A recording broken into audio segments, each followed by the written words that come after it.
Hello, my name is Nicola. I'm the founder of Happy Home Learning UK, and I've created this little activity tin to help make maths easier, more active and fun. I want to share with you the end of year expectations for reception year 1 and year 2. So I've discreetly colour coded the cards: red for reception, yellow for year 1 and green for year 2.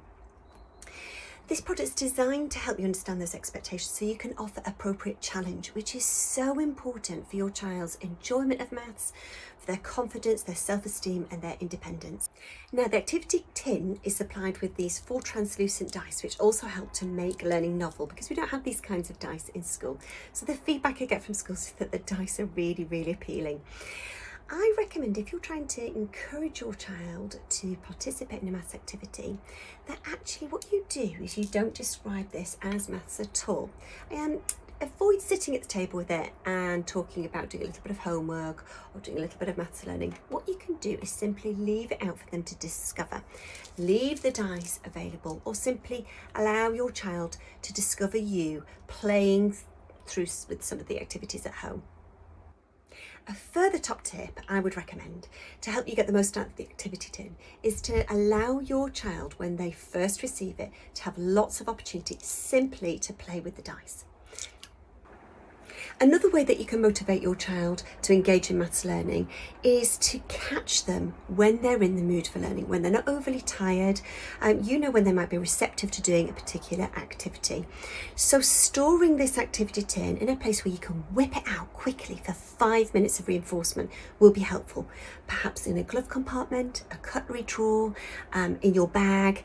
Consider actually having it available away from the kitchen table, and possibly taking it outside or on camping adventures, on holidays, having it in your bag so when you're stuck in a queue you can whip it out and learn together. And we know, don't we, that life is busy, so sometimes in order to get the most out of an activity and make it pleasurable, it can be about finding a time that suits you as a grown-up, a time when you're going to be enthusiastic, you're going to be confident and excited about doing this activity. So having it available to hand is really recommended. Another way that you can, activity card number 3. So roll and say the number of spots on each dice without counting them. Now this is called subitizing, and in class your child's teacher may refer to it as that, they may not. But that's understanding an amount without having to count it individually. So knowing that when you see those spots on a die, that is 4 and that is 6 without having to count or move items.